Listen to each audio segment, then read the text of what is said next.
गगन जंगल से जलाने की लकड़ियां लाता और उन्हें शहर लाकर बेच देता। एक दिन गगन लकड़ियां लेने जंगल में जाता है तो भयंकर तूफान में फंस जाता है। वह रास्ता भटक जाता है और जंगल के बीच एक आदिवासी गांव में पहुंच जाता है। उस गांव की सभी औरतें पत्तों के बने बहुत ही सुंदर गाउन पहनकर घूम रही थीं। यह देख गगन आश्चर्यचकित रह जाता है और सोचता है, अरे वाह!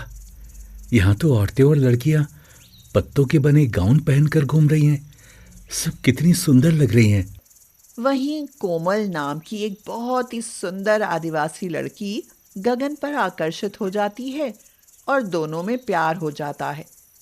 गगन कोमल से शादी कर लेता है और उसे अपने घर ले आता है। शारदा, जो गगन की माँ है, पूछती है, अरे ये जंगली लड़की कौन है बेटा, और तू इसे यहाँ क्यों लाया है? तो गगन ने कहा, माँ, ये तुम्हारी आदिवासी बहू कोमल है। शारदा बोली, ठीक है बेटा, जंगली ही सही, आखिर तू बहू तो ले ही आया। शारदा को कोमल का सुंदर नयन नक्श और गोरा रंग तो बहुत पसंद आता है, मगर उसका पत्तों का गाउन उसको बिल्कुल भी नहीं भाता। इसीलिए वह कोमल को एक साड़ी देते हुए कहती है, अरे अब तन पर पत्ते लपेटना छोड़ और यह साड़ी पहन ले। यह जंगल नहीं, शहर है। लोग देखेंगे तो हंसने लगेंगे तुझ पर। अरे नहीं नहीं माँ जी, कोई मुझ पर हंसे या रोए, मैं तो यही पोशाक पहनूंगी। नहीं पहननी मुझे साड़ी। यह सुनकर तो शारदा अपना माथा पीट लेती है और कहती है, मेरा गगन भी पागल है, पता नहीं कहाँ से उठा लाया इस जंगली लड़की को। भला शहर में पत्तों के कपड़े पहनकर घूमेगी तो लोग क्या कहेंगे? शारदा के कहने पर गगन भी कोमल को समझाता है कि वह पत्तों का गाउन पहनना छोड़ कपड़े के बने पोशाक पहने, पर कोमल मना कर देती है। एक दिन वह शारदा के साथ बाजार जाती है तो कुछ लोग उसे पत्तों के गाउन में देखकर हंसने लगते हैं। एक आदमी कहता है, अरे वाह, क्या ड्रेस पहनी है, पत्तों का गाउन। औरत बोली, अरे ताई, घर में कपड़ों का अकाल पड़ गया था क्या, जो बहू को अपने लिए पत्तों का गाउन सीना पड़ा। लोग कोमल का पत्तों का बना गाउन देखकर तरह तरह की बातें कर ही रहे थे कि तभी वहां आयशा की कार आकर रुकती है। आयशा कोमल का पत्तों का गाउन देख खुशी से झूम उठती है और पूछती है, अरे वाह, क्या सुंदर गाउन है, तुमने खुद सिला है क्या? हाँ, मैंने खुद सिला है। मैं ऐसे एक से एक सुंदर गाउन सिल सकती हूँ। कुछ दिन बाद आयशा को एक फैंसी ड्रेस कॉन्टेस्ट में भाग लेना था और वह अपने लिए कोई खास फैंसी ड्रेस बनवाने की सोच रही थी। आयशा को पत्तों से बना गाउन इतना पसंद आता है कि वह कोमल को 2000 रुपए देते हुए कहती है, ये लो 2000 एडवांस, और मेरे लिए एक ऐसा ही गाउन बना दो प्लीज। कोमल ने कहा, इससे भी सुंदर गाउन बनाऊंगी। कोमल बहू के पत्तों के गाउन का ऐसा असर देखकर शारदा मन ही मन हैरान हो जाती है और खुद से कहती है, चलो कोई तो मिला जिसने बहू के इस जंगली पहनावे की कुछ कदर की। कोमल आयशा के लिए पत्तों का बहुत ही सुंदर गाउन सिलती है।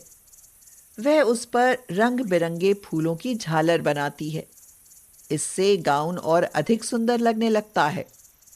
आयशा को गाउन बहुत पसंद आता है और वह उसे पहनकर फैंसी ड्रेस कॉन्टेस्ट में प्रथम आती है। सब उसकी आदिवासी पोशाक की खूब प्रशंसा करते हैं। आयशा पुरस्कार लेकर जाने लगती है तो जगमोहन उसके पास आता है और पूछता है, सुनिए, आपने ये गाउन कहाँ से बनवाया है? क्या आप मुझे उस दर्जी का पता दे सकती हैं? इस पर आयशा ने पूछा, पर आप उसका पता लेकर क्या करेंगे? देखिए, मेरी गारमेंट की दुकान है। कभी कभी ऐसी फैंसी पोशाक के ग्राहक भी आ ही जाते हैं। सोचता हूँ कि एक दो ड्रेस बनवा कर देख लूं। आयशा जगमोहन को कोमल का पता दे देती है और एक दिन वह कोमल से मिलने उसके घर आता है। कोमल उस समय भी अपना पत्तों का गाउन पहने हुई थी। यह देखकर जगमोहन हैरान रह जाता है और पूछता है, अरे, आप तो खुद भी पत्तों का बना गाउन पहनती हैं। आप ही कोमल है ना? जी, मैं ही कोमल हूँ। कहिए, आपको मुझसे क्या काम है? आप बहुत अच्छे गाउन बनाती हैं। मेरी कपड़ों की दुकान है। मैं अपनी दुकान के लिए आपसे ऐसे ही 4 गाउन बनवाना चाहता हूँ। क्या आप गाउन बना देंगे? हाँ हाँ, जरूर बना दूंगी। तो ये लीजिए 5,000 एडवांस और मेरे लिए 4 गाउन बना दीजिए। कोमल की आदिवासी पोशाक की ऐसी वाहवाही देखकर शारदा और गगन दोनों बहुत खुश होते हैं। कोमल शारदा को 5,000 रुपए देते हुए कहती है, माँ जी, यह लो पैसे। मैं सोच रही हूँ कि क्यों ना मैं घर में एक बुटीक खोल लूँ। हाँ हाँ बेटी, खोल ले बुटीक। इस गगन की तो कुछ खास कमाई है नहीं, हो सकता है तेरा ही काम चल निकले। जगमोहन कुछ दिन बाद आकर कोमल से 4 गाउन ले जाता है और फिर कुछ दिनों तक वापस नहीं आता। इधर कोमल अपने बुटीक में तरह तरह के गाउन बनाकर रखती है, पर उन्हें खरीदने के लिए कम ही ग्राहक आते हैं। यह देख कोमल उदास हो जाती है और शारदा से कहती है, माँ जी, लगता है इस तरह पोशाकें नहीं चलेंगी। बहू हिम्मत ना हार, तुम तो सुंदर पोशाकें बनाती हो। हम कपड़ों से पोशाकें बनाना शुरू करेंगे। उस दिन के बाद कोमल पत्तों की पोशाक बनाने के साथ साथ कपड़े की पोशाकें भी बनाने लगती है और थोड़ा अच्छा काम चलने लगता है। फिर एक दिन पूनम नाम की एक महिला अपनी 7 साल की बच्ची के लिए उसकी बुटीक पर आती है और कहती है, अगले हफ्ते मेरी बेटी का जन्मदिन है। मुझे इसके साइज का पत्तों वाला गाउन बनवाना है। एक गाउन बनवाना है नहीं, मुझे ऐसे 10 गाउन चाहिए। मैं कुछ और बच्चियों को भी वही गाउन पहनाने की सोच रही हूँ। इसी तरह बातों बातों में पूनम कोमल से कहती है, अगर बुरा न मानो तो एक मशवरा दूँ? हाँ हाँ, बिल्कुल दीजिए बहन। तुम्हारी ये पत्तों से बने गाउन ज्यादा दिन नहीं चलते, पर अगर तुम पत्तों के प्रिंट वाले कपड़े से पोशाकें बनाओ तो खूब चलेंगी। पूनम का यह मशवरा कोमल को बहुत पसंद आता है। वह गगन के साथ जाकर बाजार से पत्तों के प्रिंट वाला कपड़ा खरीद कर लाती है। फिर पत्तों की पोशाकों के साथ साथ उस प्रिंट वाले कपड़ों की पोशाकें भी बनाना शुरू कर देती है। इससे उसका बुटीक और बढ़िया चलने लगता है। इस पर शारदा खुश होकर कहती है, बहू, काम तो अब तेरा खूब अच्छा चलने लगेगा, पर मेरी एक बात मान। जो भी बात है कहो माँ जी, मैं आपकी हर बात मानूंगी। बहू, अब तो तुम पत्तों के प्रिंट वाले कपड़े के सुंदर और डिजाइनर गाउन बनाने लगी हो, इसलिए अब पत्तों वाले गाउन की जगह क्यों ना कपड़े वाला गाउन पहनो। ठीक है माँ जी, मैं आज ही आपकी बात मान लेती हूँ। कोमल पत्तों के प्रिंट वाले कपड़े से बनी पोशाक पहनने लगती है और उस पर पोशाक खूब जचती है। फिर शारदा तो क्या, पास पड़ोस की औरतें भी उसकी बड़ाई करती नहीं थकती। आशा कहती है, शारदा बहन, जैसी सुंदर तेरी बहू है वैसी ही सुंदर पोशाकें बनाती है। इसकी तो जितनी भी बड़ाई करो कम है। तेरी बहू तो पक्की टेलर निकली, देखना इसका बुटीक बहुत चलेगा। फिर कुछ ही दिन बाद उनकी वाणी सच हो जाती है। एक दिन जगमोहन उसके बुटीक पर आता है और उसके पत्तों के प्रिंट वाले कपड़े से बनी पोशाकें देखकर खुशी से फूला नहीं समाता और कहता है, वाह, ये हुई बात। ये पोशाकें तो सच में लाजवाब हैं। मार्केट में खूब चलेंगी। मैं तो कहूँ विदेशों में भी दौड़ेंगी। कोमल जी, सब पोशाकें पैक करा दीजिए। इस तरह कोमल के बनाए पोशाक देश विदेश में हर जगह पसंद आते हैं और जगमोहन कोमल को बड़े बड़े ऑर्डर देने लगता है। कुछ ही दिनों में कोमल का बुटीक देश विदेश का जाना माना बुटीक बन जाता है और उसकी गिनती प्रसिद्ध फैशन डिजाइनरों में होने लगती है। साथ ही वह बहुत अमीर भी हो जाती है। कृष्णा नाम का एक गरीब लड़का था। उसके माँ की इच्छा थी कि वह पढ़े लिखे, लेकिन वह लोग बहुत गरीब थे, इसलिए कृष्णा रोज जंगल में लकड़ियां काटने के लिए जाया करता था। एक दिन वह जंगल में लकड़ी काटने गया तो उसे झाड़ी में किसी के रोने की आवाज आई। वह वहां गया तो उसने देखा कि झाड़ियों में एक सुंदर लड़की फंस गई थी। उसके कपड़े झाड़ी में बुरी तरह से उलझे हुए थे और उसके पंख भी थे। यह देखकर तो कृष्णा आश्चर्यचकित रह गया। वह उस लड़की के पास गया और बोला, तुम कौन हो और इस घने जंगल में क्या करने आई हो? वह लड़की रोती हुई बोली, मैं नीलम परी हूँ। परी लोग से मैं यहाँ खेलने के लिए आया करती हूँ। मैं झील के किनारे नाच रही थी कि तभी मेरे पीछे एक हाथी दौड़ा। मैं भागती हुई आई और झाड़ियों में गिर गई। देखो, मेरे पंख घायल हो गए हैं। अब मैं यहाँ से कैसे जा पाऊंगी? ऐसा कहकर वह रोने लगी। कृष्णा ने उसे बड़ी सावधानी से निकाला। उसके पंखों से खून रिसने लगा था। कृष्णा ने वहीं पास के सरोवर से पानी लाकर उन्हें धोया और कहा, अभी तुम्हारे पंख घायल हैं, तुम अपने लोग को नहीं जा पाओगी, तो मेरे यहाँ चलकर रहो। जब ठीक हो जाओ तब चली जाना। नीलम परी बोली, लेकिन वहां मुझे मेरे पंखों को देखकर सब सवाल करेंगे। मैं ऐसा करती हूँ कि एक साधारण लड़की का भेष बना लेती हूँ। ठीक है। कृष्णा नीलम परी को अपने घर ले आया। उसने अपनी माँ शारदा को बताया, माँ, ये बेसहारा लड़की है, इसे घर में शरण दे दो। ये चौका बर्तन करती रहेगी, खाना बना दिया करेगी और घर का सारा काम कर दिया करेगी। उसके बदले में इसे खाना दे दिया करना, बस। हालांकि कृष्णा के घर में इतनी गरीबी थी कि किसी के लिए भी गुंजाइश नहीं थी, लेकिन वह लोग बहुत दयालु थे, इसलिए उन्होंने नीलम को भी शरण दे दी।